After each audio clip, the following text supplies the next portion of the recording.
One of these days I'm going to find whatever this preset music is and it'll be just perfect. But maybe not so much this time. Hey, it is ThursdAGE, and yes, Alan the Bothersome. First of all, great, great name. That is awesome. And I've not been a pronouncer of the Cthulhu language. Is just You, not. I'm not. you're not big on Fatagan? Oh, is that how you say it, Fatagan? Well, that's Which how I say it, of course. I have a Euclidean mind. I'm sure that if I heard it pronounced correctly, I would be utterly alienated from the sound of normal language from then on.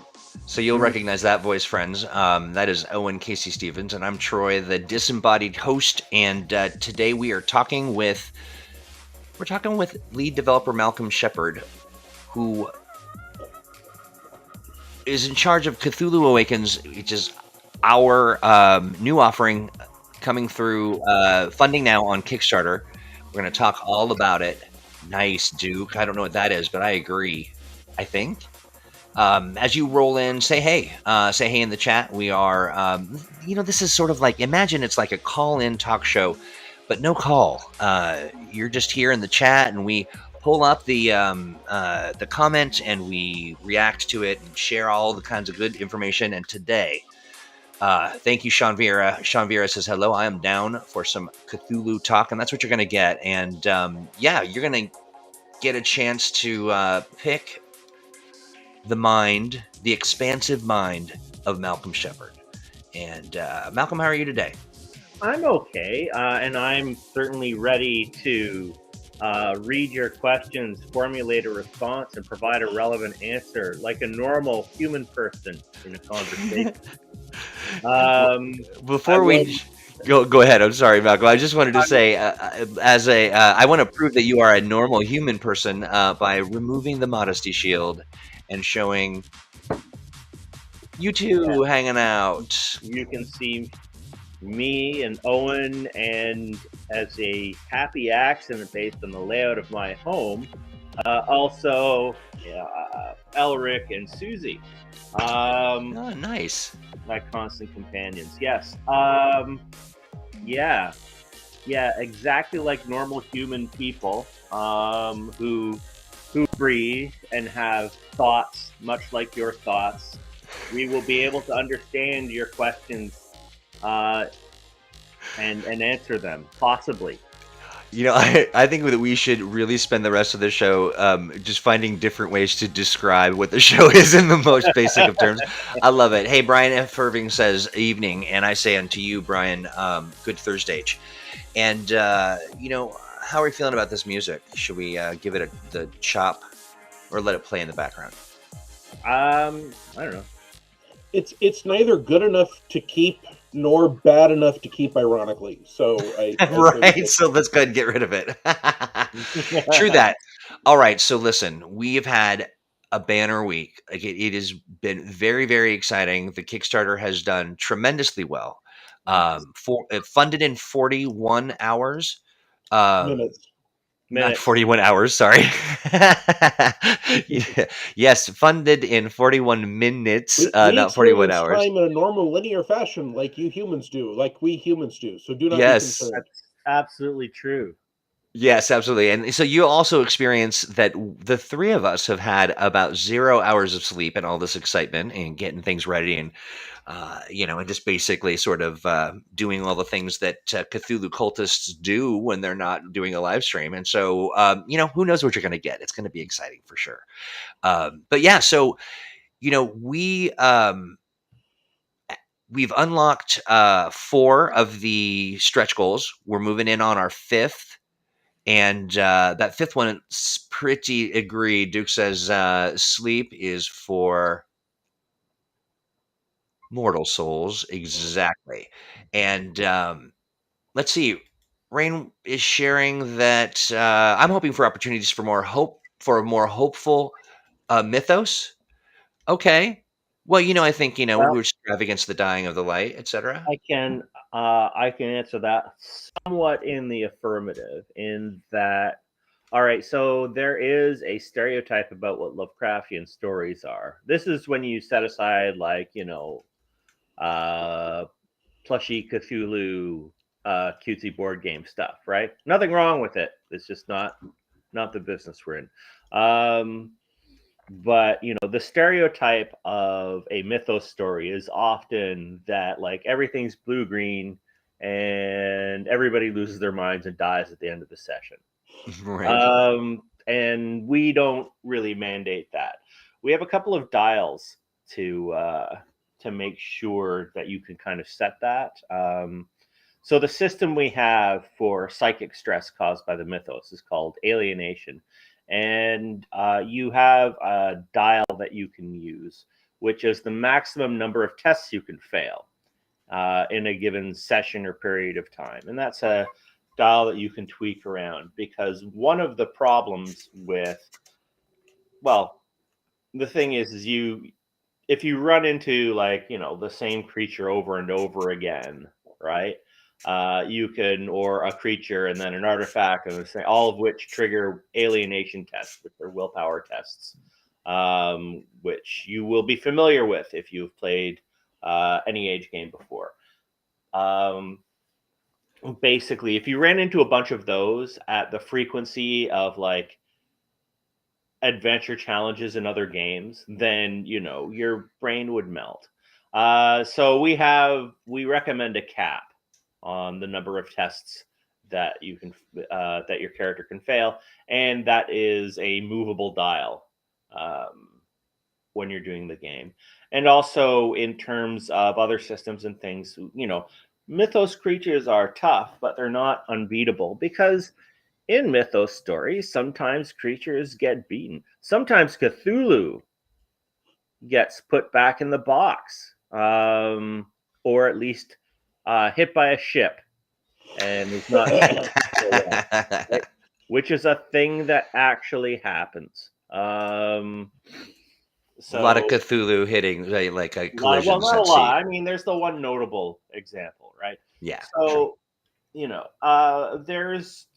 there's room for more adventure oriented takes as well, right? I mean, keep in mind that Lovecraft's Circle included Robert E. Howard, and included people who are more interested in the fantasy angle necessarily than the horror element, right? So we have a pretty broad take on the Mythos. So really, our main thing is that we assume an unreliable narrator when it comes to the public domain stories that the game is based on.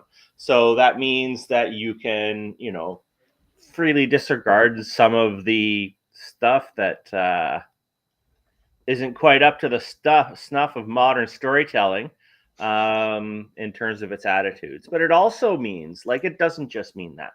It also means you can do things like you can decide the details of a particular story were different. You can, we don't settle on where Relia, the sunken city of Cthulhu actually is, right? Even though there have been, canonical coordinates mentioned. And we, leave up a number of these things open, right? Similarly, in our treatment of the Dreamlands, we actually sort of expand things a bit compared to what might be considered canonical, because in canon Lovecraft, entering and exploring the Dreamlands is pretty much an individual experience, in the sense that it is the individual that makes the transition, right? And of course, that is not exactly compatible with a bunch of people exploring a cool new place. So we provide some alternate options for that. So it's more than, just sort of saying, there's a set of public domain stories that happened in our world, and we just ignore the bad stuff. But no, we take more opportunities using that unreliable narration method. Nice. And to be fair, right, Lovecraft in many cases is all about facing things that challenge your ability to perceive and describe them. And if you're facing things that challenge your ability to perceive and describe them, there is no reason not to say, oh, and by the way, this one take from this one person in this one account may not have been accurate. Mhm. It is, in fact, fitting with the Mythos stories to say the Mythos stories themselves can't be trusted. Yeah, yeah. I like Um, that. I like that. So I really am curious about unpacking sort of the weird century and sort of, maybe how even sort of culturally that is experienced, by people who are immersing themselves in this game. well, the Weird Century. For those of you tuning in, the Weird Century is sort of one of the main conceits of the game. And the Weird Century, which throws people off since it's offset from, you know, the centuries we count, goes from around the 1920s to the present, right? And it's 100 years that starts with interpretations of the canonical tales, deconstructions of them, really, in a lot of ways. And yes, I went to school where I learned about postmodernism, so I do use words like that. Um, and it's taking that and going beyond that and inventing further implied stories and history using that as a basis. So one of and that kind of follows, it follows ordinary history in a lot of ways. One of the hoary old traditions uh, of horror and dark fantasy and urban fantasy is, of course, a secret thing happening in our world. And there are lots of good reasons for that. It's so that you end up with a relatable setting that is actually based on our world. You can do the opposite, right? Like, you could conceivably throw out the Weird Century setting and you could go full Disco Elysium and, have the world be so radically reshaped by the mythos that even our recognizable nation states aren't there, right? And people have different religions. You can do all that if you want, right? But in the Weird Century, we kind of follow mundane history and we add a number of elements that kind of are extended from the classic stories and sometimes introduced anew. So, for example, one of the things is, well, we're not the first, of course, to do an approach to the Cold War and Cold War espionage, right? You have to give props to Delta Green for that. But our particular take is linked to the Yithians and the way they perceive history, or intimations about the way they perceive history. Because if you are familiar with the Yithians in the mythos, they're capable of psychic time travel where they switch minds with other intelligent beings. So the way they perceive time is really sort of the narrative of their species, right? Or at least the psychic components of their species, since it's their minds that travel. So the Yithians start in prehistoric Earth, and they start swapping minds with modern humans, and the concentration becomes especially high with the Cold War. Once people are capable of destroying the planet without any special intervention from weird mythos creatures, right? And the reason for this is, of course, the Yithians know that they are eventually destined to leave their bodies in prehistory permanently for these beetle-like creatures in the far future. So they're very interested in human history because it needs to follow its proper course, which is to survive several challenges in front of it and then perish to make way for the beetles of the future. Um, Gotcha. even though Paul is dead. That's right. Yeah, I was going to ask. But hey, I suppose Yeah. it's your timeline, right? So, So that's a whole thing, right? That's kind of running through it. We also have, there are a disturbing number of animated dead people walking around, oh, thanks to the innovations of Randolph Carter. Um, that have been carried on by descendants and admirers and people who've developed the technology in parallel, right? So we have kind of plot thread going through the later weird century about these hidden groups of dead people and their particular interests, right? So we follow these threads to and fro and kind of build up the weird century all the way up until now, right? And we introduce things like we have the Carter West Agency, and this was a great thing because David Castro, who wrote the setting section, the non-Dreamlands part of the setting section, decided that Remember West and Randolph Carter would, that their heirs and descendants, right, would sort of form a relationship, and they kind of have an agency that investigates cases of an unusual nature, right?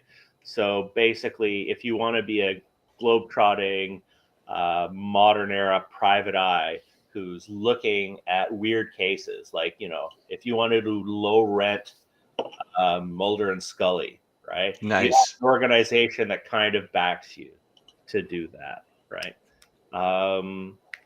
And of Great. course, we have some other things as well. There's a lot. It's a big chapter. I love it. Well, so it definitely has been. This is an evocative discussion because people are talking about, sort of multi-era, multi-generational campaigns. Sort of in that kind of creative space, looking at the time, as Anaxes, and then we've got, Jonesy asks, with the Dreamlands showing up, will we get to see Kingsport? Unfortunately, we did not get to dig into the Dreamlands too deeply on this initial run. But we're hoping to do more stuff. Yeah. So, yeah, I mean, our treatment of the Dreamlands is basically, beings who are in it and how to get there and what are the consequences for traveling, right? And, the most common negative consequence for traveling in the Dreamlands is that you get really depressed because you're not in the Dreamlands anymore, which is, kind of true to the stories. We also have some interesting creatures who live there that are detailed in the book. And our treatment of ghouls is that they live in both places at the same time, right? But they have one place that they consider their waking world and one place they consider their dreaming world. So there are a number of ghouls out there who materialize in the real world, and where it's the Zhuangzi, butterfly or human thing, right? So they consider our world the dream, right? Cool. So, and it's one of the little variations we put on some of the mythos creatures that you meet. We've customized some of them for our own purposes, right? Both so that they can kind of sustain a longer period of play, right? Through the whole weird century. Like Shoggoths are a little different. Their abilities are a little different than have been depicted or implied in other sources. Gotcha. Hey, folks who are just tuning in, this is ThursdAGE, and ThursdAGE is the weekly program that happens on Thursday, and it's about the adventure game engine and all of the various titles that it powers, Cthulhu Awakens being one of them. And I'm going to pull up the Kickstarter here real quick and get a... there we go. So... we, as we said, we funded in 41 hours. No, I'm kidding, 41 minutes, and we have just a joke. And we've done 4 of the unlocked or the stretch goals, and that leaves us with I love this stuff. That leaves us with 3 new stretch goals. So right now we're inching in on the let's see, is it the The 20s adventures. That's So right. the adventure set in nowish time. In now's times. Can you give us a little hint as to kind of some of the thoughts behind that? Understanding that we just unlocked it, but kind of Well, where we're about to unlock it. the first adventure, which is already unlocked, is set kind of around the 1920s, 1930s period. Okay. Right? So we'd like to do another. Adventure. Yeah. We'd like to do another adventure that is contemporary, and we bopped around some ideas, and if it funds, the probable scenario is going to involve social media influencers and this corporated brains. Everybody's just left in a hole somewhere. I love that. Not even joking. I mean, either it's brilliant or, we're really reaching, right? We found some brains in a hole. Nice. I love it. Let's see. Oh, this is good stuff. Jonesy sharing, ghouls just want to have fun, which is the truth. Okay, so now speaking of some of our unlocks in here, let me get that back up. Unlocks actually sounds cooler than stretch goals. It really does. It's easier to say. It's got a better mouthfeel. Yeah. And so how much of this do we really want to kind of dive into? I don't want us to kind of spoil the broth, as it were, which is, I don't even know if that's a statement, but it is, or a thing that you say in situations like this. But do you want to get into what Weirdness Overflowing is? Weirdness Overflowing is going to be a book full of things that we don't have room for in the core book. And some of those things are things that I had to cut early in development. And some of those things are things that seemed like good ideas that arose during development. And basically, if this funds, based on the degree to which it funds, we will bring back that content and release it in at least electronic form. So that's what that is. Basically, you are funding the first supplement. Really, that's not counting the Dreadcrawl zine, of course, right? Which so sad. Yeah. 48. You've missed getting issue 0 for free. However, those issues and almost certainly at least 2 more are in the works, right? And each of them is sort of has a different set of tools to create stories for Cthulhu Awakens. Nice. So like random tables random tables, but also distinct approaches too, right? Ooh, cool. I'm a big fan of a lot of the stuff that happens in certain circles of the OSR. Not the ones with the awful fascists in them, but the other ones with the cool people. And one of the things the ones with the cool people have been doing is they've actually really innovated in some in using random generation tools for different things.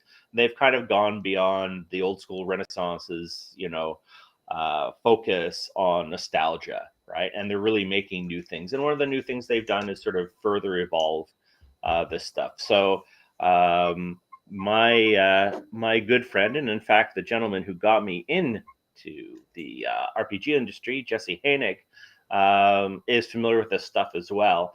And so I have asked him to do work on Dreadcrawls. And Jesse has actually done this kind of stuff before for us, for Threefold, for 5 and Infinity, for the adventure generator for 5 and Infinity. And it's quite excellent.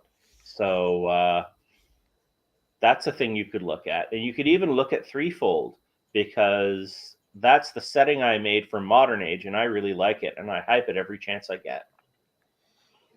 Well, I mean, seriously, take a moment, if you don't mind, and talk about using Modern Age with Cthulhu Awakens, and for that matter, using Cthulhu Awakens with Modern Age. If you're a fan of one or the other, we're giving away the Modern Age Basic Rulebook PDF as one of the things we unlocked.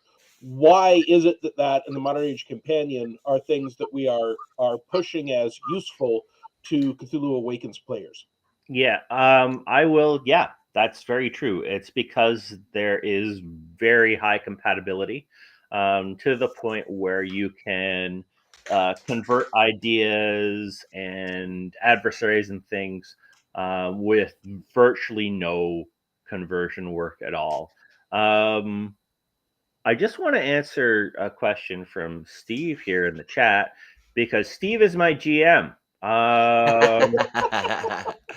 Is that Now we just the need guidance on how to age up your 1930s detective to a wizened 1980s senior citizen. Oh, geez, I don't know, Steve. I never expect anyone to survive that long. I mean, I don't mandate that everybody dies in the session or anything, but in a long enough campaign, who knows? But maybe I'll think of something. Maybe that's a thing to go in Weird Myth Overflowing as a little bit. But to follow on with what Owen was saying, yes, the conversion is very easy in that the way, in modern age terms, the way Cthulhu Awakens works, and there are notes in Cthulhu Awakens about this to kind of help you understand the transition. Although it is a separate game, you don't need any other book to play. Is that modern age has different modes, which are kind of dials for lethality and realism and things like that. And gritty mode, which is the most dangerous, is kind of what Cthulhu Awakens is permanently set at, with a couple of practical concessions, right? Toughness, which is a damage reducing trait, works a bit better than it does in modern age's gritty mode. It works more like in modern age's pulpy mode. However, in addition to that, there is an option to use Fortune, a system that you may know from The Expanse. Steve Kenson is a great game designer, and I'm privileged to be able to steal his material from time to time. And thus I have done.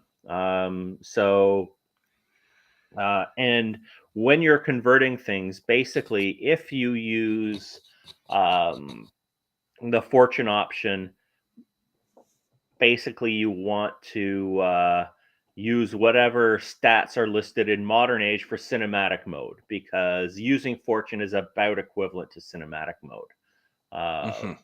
Right. And actually, I have an update ready for the appointed day that actually discusses this conversion, which will go up in the Kickstarter, and will also list what all of the Mythos creatures and kind of other entries for NPCs and creatures are that will be going in Cthulhu Awakens. Well, nice. So that's going to go up on the Kickstarter at some point over the next. Yeah, I love that. All right. Well, that's definitely something to look forward to. We should put a countdown clock on that. I think people would really dig it for sure. So we have just to sort of, Ren, we'll get to your question at another time. We're not going to crack that open right now, but I just didn't want you to think we were ignoring you, because we are. So there is a conversation occurring. There is. We're not ignoring you. We're just not answering you. That's right. That's right. So this is our way of saying, we are, we see you. We see you. So let's see. Let me check. Okay, good. Let's check this out.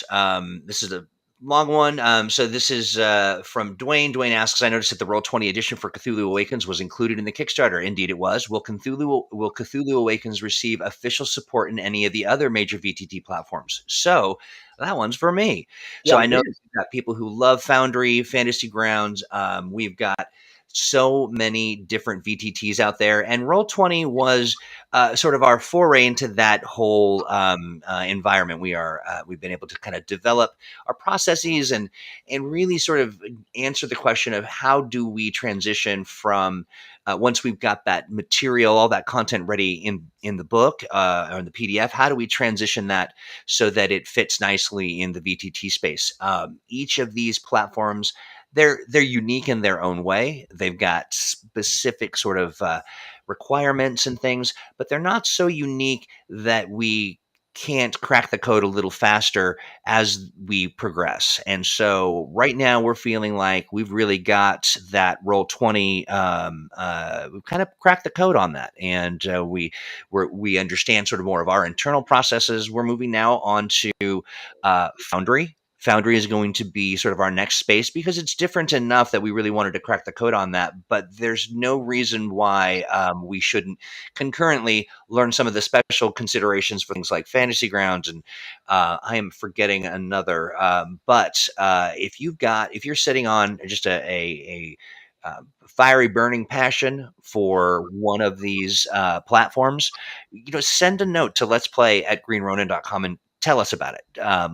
If we're missing a platform, or if there's some thought about that you'd like to share, we're open to hearing that for sure, because truly, we're doing this for you. And so that's, helping us, and sharing your thoughts really helps us make our plans and guide us in that direction. But we have every intention of rolling out all our products, including Cthulhu Awakens, across many different multiple platforms. And as far as how soon might we expect this to become available, if the past 2 years have taught anyone in the tabletop industry anything, it's that we don't know how long anything will take. And that's because the history, Green Ronin is more than 20 years old. I've been in the game industry for a quarter of a century, and no one saw things like the cardboard apocalypse coming 5 years ago. All right, maybe not no one, but it wasn't something that we've got a lot of experience with. So we only have so many people. We can only do so many things at once. And if one of the things we're doing is trying to figure out where is a shipment of physical books that we shipped that is somewhere in the United States, but no one can tell us where, that person cannot at the same time also be figuring out how to get something like Cthulhu Awakens into Foundry. So Yeah. we want to get all these things done. We're working on it, but it is better to tell you we want to do it and we're working on it and surprise you when it's done than to tell you right now we think it will take X number of days and have X number of days all get eaten up dealing with other unexpected, unpredictable emergencies. Yeah, and just to address a couple comments here, absolutely. Sean says would love to get some support on Fantasy Grounds for Cthulhu Awakens in Modern Age. We love Fantasy Grounds. They were actually our very first VTT partner, but they did the stuff for us, and so we're working on that, and we'll speed up that process for sure. And then we've got. This is really a good point. Duke, we were talking about this very thing, and that would be that Duke would like to see some open assets that would work in any VTT tokens, maps, and those sorts of things. We're on it. We are 100% into that idea because we've already done the work by and large.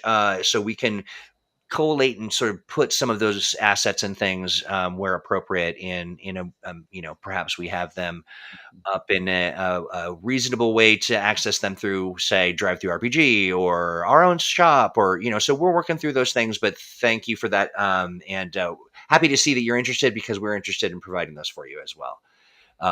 Thank you, Duke. Duke says, take all the time you need. We'll take all the time, but we'll speed it up just a half step so that we can get there a little sooner. Yeah, there's a finite number of people, and in addition to entering the virtual tabletop space, it sounds it almost self-contradictory at this point, but the situation has been unprecedented in terms of everything from supply chains to where people work, to what the individual capabilities of our various partners are, and and we have a finite number of people, so even when we're doing electronic things, that kind of impacts it. So however, one thing I will say is this Kickstarter really benefits from having gone through a couple of years of that, and that has affected the choice of stretch goals and how the campaign is structured. so that we can bypass a lot of the challenges that have come up in the That's right, and mitigate some of those others as well. Yeah. By providing, and Dwayne, glad to hear that you appreciate our efforts in the VTT space, and you're not alone. Dwayne's talking about being in a remote area, but with the uncertain pandemic and sort of this, an increased global interest in tabletop, and making it easier for people to get together, even if it's a digital table, is sort of where our hearts are at. So, 100%. Yeah. There's also one thing that I kind of wanted to. I've been seeing some stuff online where people are like going, "Well, this stuff is being, well, they have this Kickstarter. What's happening with this other game that I like? And are they taking resources away from one to the other?" And the answer is, when it comes to doing front kind of first line creative work, it doesn't work like that. It's not like we have 10 units of creative juice that have to be split between Bavarian Yeah. Games and M&M and things like that. They have their own minders, but they also have their own strategies for how and when things are delivered, right? So you can.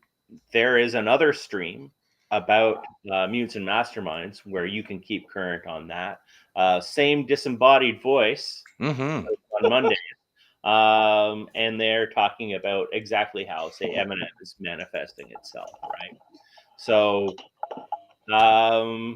it's uncomfortable, Duke. We would all like one unit of creative juice these days, but Yes, We're all sharing the one we got. the one we've got. So I love that. It looks like. Oh yeah. I'll check that out. Gray is talking about folks having a difficult time typing in Facebook, or maybe Gray. It might just be you. But I'll keep me posted on your abilities to type. But I'm glad that you found us. For those of you who may be having difficulty, we're streaming on Facebook Live. We're streaming on YouTube, Twitter, and Twitch. That's 4 great places. On the flip side of who does what and where that frontline effort comes from, because we're all working on our own things, one of the advantages is, and I've mentioned this before, is I can poach ideas from other people working on related things. And this has happened in Cthulhu. And generally, it's an evolutionary process. The story I always bring out is how the Churn and the Expanse kind of came to be finalized, where there was draft for the basic concept. And I took it and I made some changes to it, and I released it as complications in the Modern Age Companion, another book that is very good to have with Cthulhu Awakens, by the way. And then it turned out that those changes were very useful for the actual Expanse, right? So my adaptation got put back into the Expanse and tweaked some more. So Cthulhu Awakens does do a bit of that as well. So there's a lot of conceptual stuff from the New Fantasy Age core that is being transferred over. Specifically, some changes to do with how combat works, and some changes to do with how damage scales, and a bunch of other under the hood things. And one of the big mechanics that's kind of new is the idea of bonds. So in Blue Rose, we introduced relationships to Age, and I borrowed them for Modern Age, and I have really liked that concept, so I have been expanding it here and there. I use the bond concept for relationships with gods in Fantasy Age Trojan War, and moving along with it for Cthulhu Awakens. We use it to govern some things to do with alienation, and we also use it for everything from, relationships like before to ideological affiliations. And we also have a variation on the bond called the external bond, which is one that you don't control, that can be used aversively, that can be used against you, which standard relationships couldn't. So that collective knowledge that we have, all together working on our lines, really helps when it comes to kind of constructing this game, right? So, and there are different approaches too, right? So I took more of a fantasy age approach with the stunts in Cthulhu Awakens, right? Modern Age, if you're familiar with Modern Age, has a very expansive approach to stunts, and that was a deliberate choice because I figured stunts are the cool thing about Age. I want to see lots of stunts, and I want to see lots of fun play and decisions with stunts, right? But for this, because there were a couple of other strong themes, I didn't feel those Tinker Toys were as necessary. So I stuck to a more curated stunt list, which is the approach that Fantasy Age goes for, and kind of like the approach The Expanse goes for. So if someone liked the more expansive stunts in Modern Age and they ended up with Cthulhu Awakens and obviously Modern Age, how easy are they going to find it to add in those other stunts? Trivially easy. Like, I know that was the answer, but I wanted you to tell people. Yeah, you just do it. The only thing might be that you might have to, if you decide to go with Modern Age stunts in a Cthulhu Awakens game, there are going to be some talents you might have to change a little bit, like the ones that give stunt point breaks and things like that, because the stunts might be slightly different. However, a lot of those talents have parallels in Modern Age, and it is fairly easy to swap talents back and forth too. And that brings us to another thing, which is one of the things we do in Cthulhu Awakens is, and this is something I got from Owen's work on Fantasy Age, is Owen decided to make specializations much more prominent in Fantasy Age. So I went with the progression that Owen introduced into some of the Fantasy Age classes, although I skewed it to even levels instead of odd levels. And so you get specializations fairly early because, being an obsessive dork is a classic Lovecraftian protagonist trait, but also it lets you kind of have a strong character in a party, right, with a specialty. But we also have specializations take up 5 degrees instead of 3 for normal talents, right?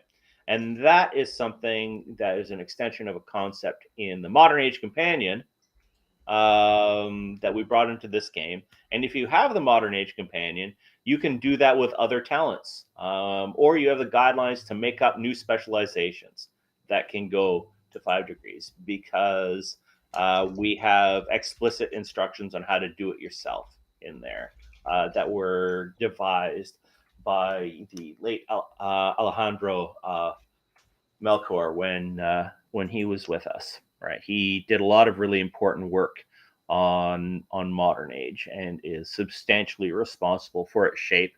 And unfortunately, he passed away suddenly a few years ago. But whenever I stumble across something he did that was great, I like to take a moment to remember him and acknowledge what he did.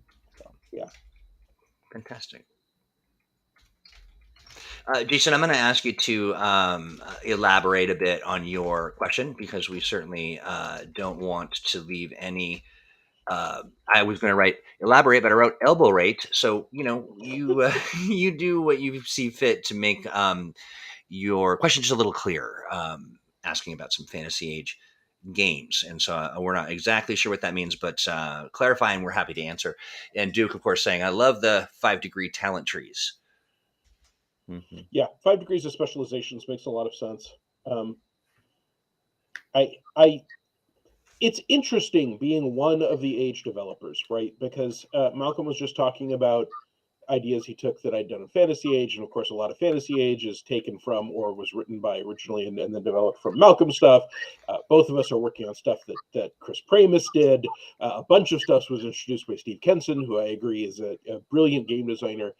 And so it always feels like every time we start any age-based product, we're like, oh, this concept we put here is great for this, and this is great for that. And you end up with these stacking, interlayered things, which I think is good, especially since, as Malcolm notes, it is trivial to swap most of those concepts back and forth.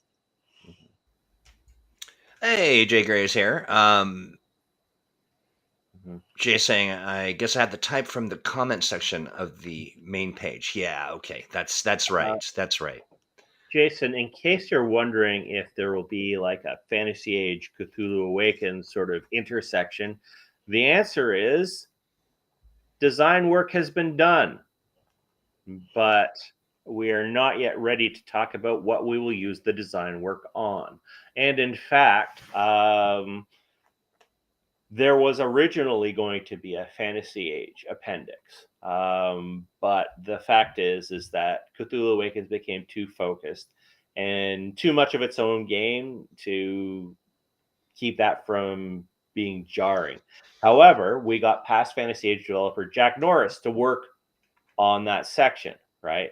So we have continuity from Fantasy Age there. Some design has been done, and we're going to do something with it in the future. Yeah, absolutely. So Cthulhu and Nappins. Malcolm was talking about the fact that at the same time that the Lovecraft stories were being written, right, Conan was being written, and a lot of those concepts already cross-pollinated in the original pulp fiction era. So there will certainly be stuff, but we don't want to distract from either the primary Fantasy Age push right now or the primary Cthulhu Awakens push right now. Yeah. And we always learn something from these releases. So we would rather have it be the perfect version of what it can be later, rather than putting it out as a imperfect thing just so that we can have taken those two keywords and jammed them together in a chapter. Right. Hey, Xavier has got a question about, what the, let's pop that question up. I'm not sure what happens when you got a screen and a question and heads. Let's see, by the way, just a question on the Kickstarter. Is the book going to a softcover or hardcover? And the answer is right there. I believe that is essentially it's going to be, we've got the, it's a hardback book. Mm-hmm. And then a special edition, which is going to be a gorgeous foil stamped embossed cloth bound cover with a ribbon bookmark. And while the cover shown here isn't final, you can anticipate it will be something like that. And so hopefully that answers your question. Yeah. To go back to Jason for a sec, who asked, have any of the changes made in the new Fantasy Age book made it into Cthulhu Awakens? And the answer is yes. Absolutely. And that goes from everything from some tweaks to your action selections, to obviously we have the stunt attack, which was the modern age innovation that has been transferred into Fantasy Age. We have simple tests. We have challenge tests, which challenge tests are another one of those interesting things, because challenge tests were originally come from Modern Age, where they're called breaching tests, except they are not originally from the Modern Age core. Breaching tests were invented by M&M developer Crystal Fraser when she was working on the... And my mind is going blank, and it is the license. Lazarus, thank you. I hate not knowing the name for a second, but knowing everything about it. Fortuitously, I knew where you were going with this. So yes, she invented them for Lazarus. She invented them for Lazarus, but I thought the rules were so cool and so universally handy that I insisted that we steal them and put them in the core book instead. A higher honor, yeah. A higher honor, and then they were generalized into breaching. They were kind of a bit more generalized into challenge tests by Steve when he put them in the Expanse, and when he generalized them just a bit more, that also allowed them to be a lot more flexible, right? So immediately it had to be a thing in Fantasy Age, and it is, basically a thing in Cthulhu Awakens, and probably in Age stuff going forward, because it is just so freaking handy. Yeah, it is brilliant, flexible, and useful. That is a perfect example of how Age development happens, right? Crystal was working on a licensed property. She came up with something for it, and all the rest of the Age developers were like, "Ooh, that's good. That's good stuff. We can use that for all sorts of things." Mm-hmm. Absolutely, yeah. So, hey, one of the things, if you're watching this on demand and you are enthralled and you're just like, I want more information, make sure you're checking out links that pop up in the chat. We've got Jonesy's dropping links, and lots of folks providing clarifying information, and even some inspirational kind of talk about how they want to play the game, which I think is always fun. Because really, ultimately, that's what it's all about. So make sure you do that, and then you of course want to keep your eye on the Kickstarter, which is, we are very close, given how much time there is. We've got lots of more information to share. As Malcolm said, there's going to be some deeper dives into sort of the denizens of the monsters that you can anticipate being able to encounter and control. And then right now we're at $56,464, and we're just knocking on the door of the next stretch goal, and which is, amazing, really, really incredible. And I think that we did, based on sort of things that we've learned throughout this year or the last 2 years, and just with the pandemic and all this stuff, we did learn quite a bit, and we did make quite a lot of adjustment, and making, room for what we anticipate needs will be across a whole host of disciplines, from operations to, the whole thing. And I think everybody should be really proud of what we've built and what people have been able to kind of wrap their heads around as we're kind of moving into the waning moments of the program. What are some things that we want to make sure to leave folks with, whether that's a look into the future of the Kickstarter, or or sort of a discussion about any kind of development thoughts, or even just a well wish for the week? So obviously we are currently doing ThursdAGE for Cthulhu Awakens right now, because there's a Kickstarter going right now. And you may or may not have seen any of the posts actually from other companies talking about this being a time period where there has been something that some publishers have called an extinction level events for tabletop. But they're not kidding. That just got covered by a video series as well. If you look around, Anyweb did it. You can find the links to it. So if you want the best version of this book that can exist, pledging now and giving us the resources so we know for sure a book of this size, a book with these materials, a book with this size print run is something that the market will support, is the best way to give us the tools to give you the best game possible. It's funded. So at this point, a game is coming out without a doubt, and it will be playable and brilliant. But how many bells and whistles and cool other stuff we can put into it is really going to be driven by your support. And whether or not you can afford to back it financially, I cannot possibly overstate how useful it is for people to point to threads and to mention it to their friends and to share links about it.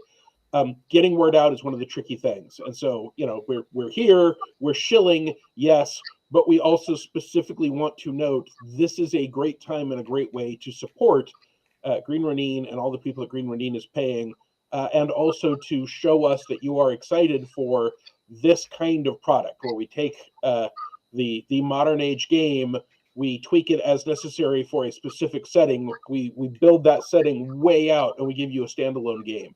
If you like the idea of us coming to you at some point in the future and saying, hey, we figured out a way to take all these elements in this specific way and give you this other complete game that does this one set of things really well, but is also trivially easy to combine with other Age games. Supporting this, our first effort in that, is a great way to handle it. And yes, indeed. If we get the idea that these sort of these setting linked core books are really working for us, so of course we'll do more. One of the things we've talked about is doing them in various sizes and lengths. You know, Cthulhu Awakens is a giant tome because the mythos is into giant tomes, right? But we might do things that are a little more streamlined. But we also have, like, you know, I've pitched a bunch of stuff that, you know, a bunch of setting heavy things, right? Because I really do like them, right? Like, there are like 2 settings that I have floating around in various levels of pitchiness. And we also have another setting that was actually on the schedule for Modern Age that was sort of pitched to us externally. And we are hoping that when things are a little less weird out there because of pandemic and post-pandemic and the endemic and the that we can do some work on it, and maybe we'll release it as a dedicated game as well. It all depends on the feedback we get from viewers like you. Absolutely. Hey, listen, I this watched a lot of PBS as a kid. yeah, you know, it was masterful. It was masterful. Yeah, I want to thank everybody for hanging out and asking your great questions, and know that this we continue with streams, and we continue with lots of great information that will roll out throughout the campaign. We return on Monday with Mutants and Masterminds Monday, which will be a blast. Yeah, so you'll get a chance to kind of ask even more questions, and I'm imagining once we kind of release more details, you will be keener to get some more deets. One of the things Sean Beer says, plus Green Ronin is not. I love this so much. Is not a backer of NFTs. Well, it means not for tabletop. Is essentially. Well, let's be fair to the kind of source of this, in that the source of this controversy as it relates to games, in that, you know, both, you know, that Chaosium has, you know, listened to people, and they've made some changes with their policy, right? And Kickstarter's plans itself are essentially in flux. So we don't want to come across as, you know, look at how cool we are compared to these other people in any way, shape, or form. Absolutely, yeah. But we also want to say real clearly. We also want to say really clearly that, you know, waking up in one day to find that traders and NFTs have borrowed all of your art is it's a complicated little bit of discussion. We have had the company's art has been, you know, Co-opted, yeah. ripped off. And that's really where we're coming from, as far as other people's businesses and those sorts of things. You know, that's really kind of none of our biz. Let them do their thing, and you know, that's their decision to make. Ours is, please don't steal our art, which is a pretty fundamental, basic request for those folks who are out there in NFT land. You'd think, yeah. I mean, have at it, have a go. You know, knock yourself out. Just leave us out of it. We will support what we support. We will not support what we don't support, but we do not consider ourselves to be a tower of gatekeeping whose job it is to tell everyone that they are good or bad. So that's right. If you like the way we do it, give us your money. And I actually kind of want to say something before we go. I know it's literally right before we go, but I just want to say that Call of Cthulhu is one of the greatest tabletop role-playing games of all time. Amen. And what we're doing is not meant to replace, supplant, or fix anything about Call of Cthulhu, because it's one of the greatest tabletop role-playing games of all time.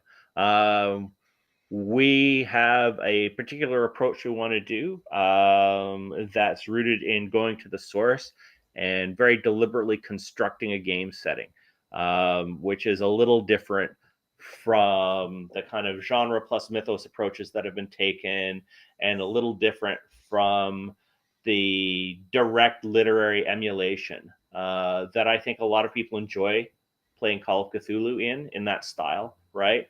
But Call of Cthulhu is played in other ways, and there have been some amazing things done for Call of Cthulhu, like Harlow Unbound, which every gamer who's a Mythos fan should own. I do, and you know, and also they have built up a lot of fan appreciation and kind of institutional knowledge about the mythos, that even if we don't necessarily have the same creative stance, you know, it being able to intelligibly game with these themes owes so much to them. So I just want Absolutely. to end by making that perfectly clear. Right on, A Malcolm. That's well recordable said. form that people can play for themselves as often as they like. Fantastic. Well said. And with that, we say to everybody a good ThursdAGE unto you. Again, check in with us on Monday, 2 p.m. Pacific, right here in this very same space. We talk about mutants and masterminds on Monday, hence the name. And keep your eye open for a stream schedule. Check out the Kickstarter. If you are not a backer, get to back in. I'm sorry you missed that 48-hour window. We got some good stuff coming. It is already the early backers did all the heavy lifting for you, and we've got all these great things that they have unlocked for you. Oh, plenty of stretch goals in the bucket. That's right. That's right. Thank you, friends. Thank you two for hanging out with me today. And Malcolm, you're a champ. Congratulations on such a phenomenal launch of the Kickstarter. And we I will owe it see. entirely to other people. And yeah, and it was our pleasure to help and get all this stuff out there. So thank you all, and have a great rest of your week. Bye, y'all.